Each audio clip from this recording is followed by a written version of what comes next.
Greetings, beloved. I hope you're doing well. A few days ago, I posted a message titled Probe to Judgment, where God said the case has been closed, where many of the children of God who have been on the receiving end of torment, on the receiving end of injustice, of attacks, witchcraft arrows that have been thrown your direction, God said there's a probe that took place. And the probe was finished. The next phase of the probe is to move into judgment, where you are going to start seeing the work of vindication of the Lord at work in your life. And what that vindication looks like, unfortunately, it does become judgment for your tormentors. It does become judgment for those that have been afflicting you. And what God said, I am already at work. And when a judge has spoken, there is nothing, absolutely nothing that can be done. But the question is, what do I do? What should be my heart posture? What should be my position while the judge of the universe is at work? And aligning things to make sure that his judgment is effected on my behalf.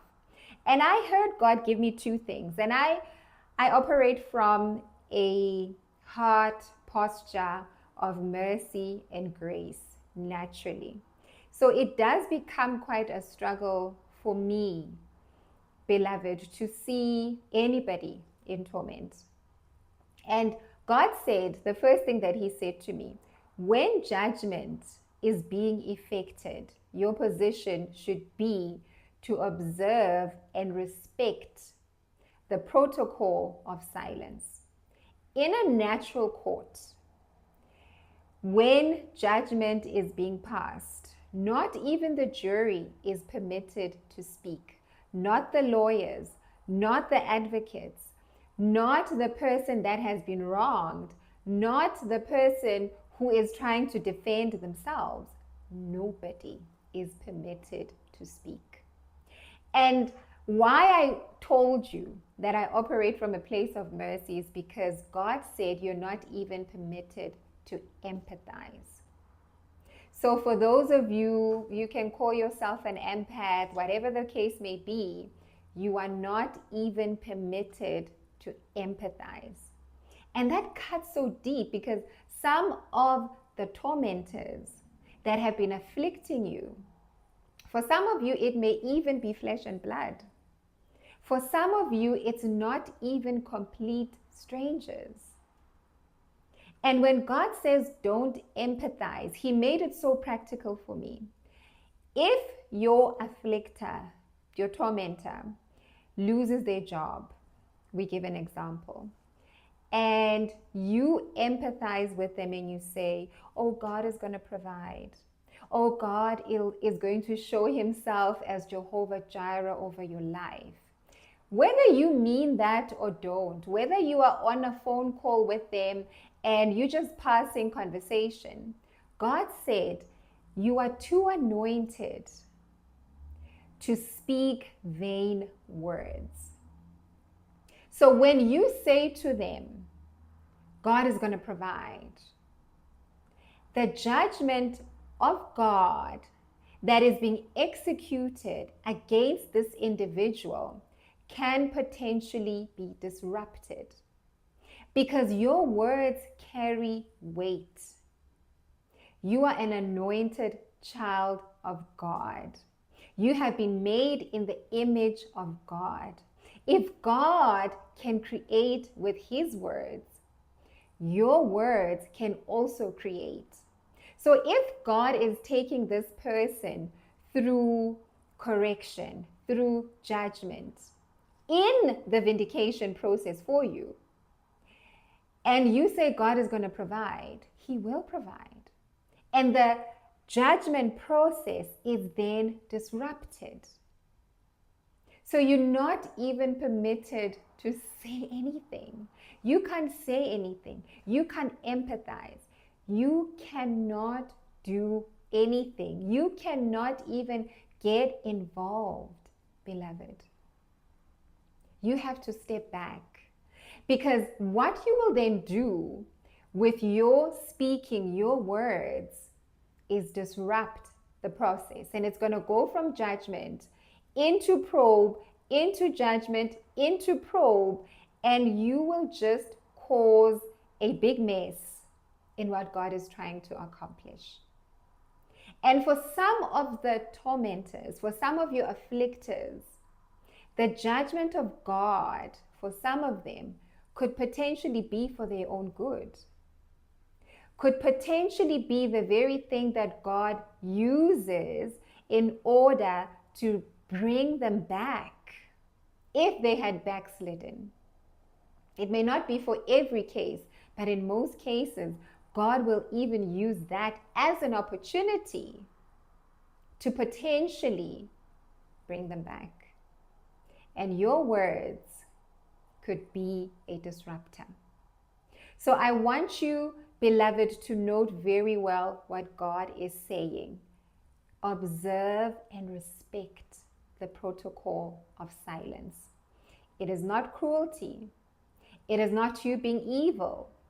It is not you, taking joy out of the situation and the judgment that they are now facing. No, it is not. It is simply you saying to God, in this whole process, I trust you. I trust you. I trust you as the judge of the earth. I trust you as the one who almost has like a helicopter view. You can see, what is next on the road. You can see what is next by the car that's ahead of you. But God has got the helicopter view. And He knows what's happening in your life. He knows what needs to happen in the life of your tormentor, the life of your afflictor. And He knows what needs to be done in order to cause alignment in everybody's situation.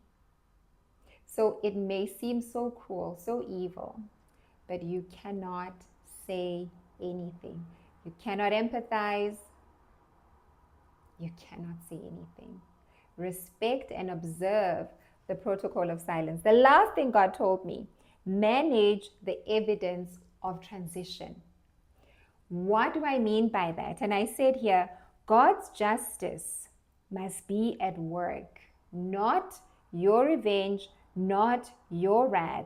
Yours is to focus on the new territory that God is now giving you. Remember, beloved, the load of the affliction, the load of the torment is going to be offloaded from you as the judgment of God takes effect. But what does that mean for you? It means you have increased capacity. So if you had spent a lion's share of your time in warfare, consistent warfare, consistent fasting, praying, observing the watch hours, waking up at midnight, waking up at 3 a.m., and everything that comes with warfare, God is saying that doesn't stop. All it is, you are repurposing the energy that was spent on warfare in order to avert the arrows. Now, the warfare must be for your transition. Now you're going to war on those dreams.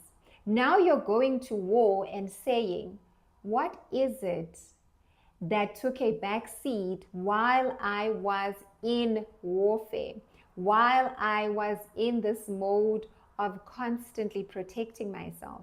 Now I am transitioning, building on competencies, building on skills, building on me, and going to war for what it is that I know God has purposed for me to do. So, yes, you're still going to wake up at midnight and go to war for your dreams. Yes, you are still going to observe the fasting and the praying and the worship and everything that you have been doing. But now the subject is different.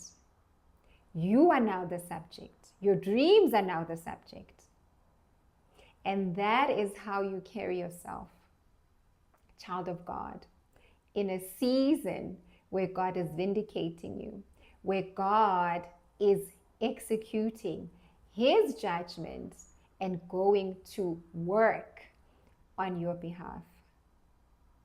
God bless you. I love you dearly. Till the next video.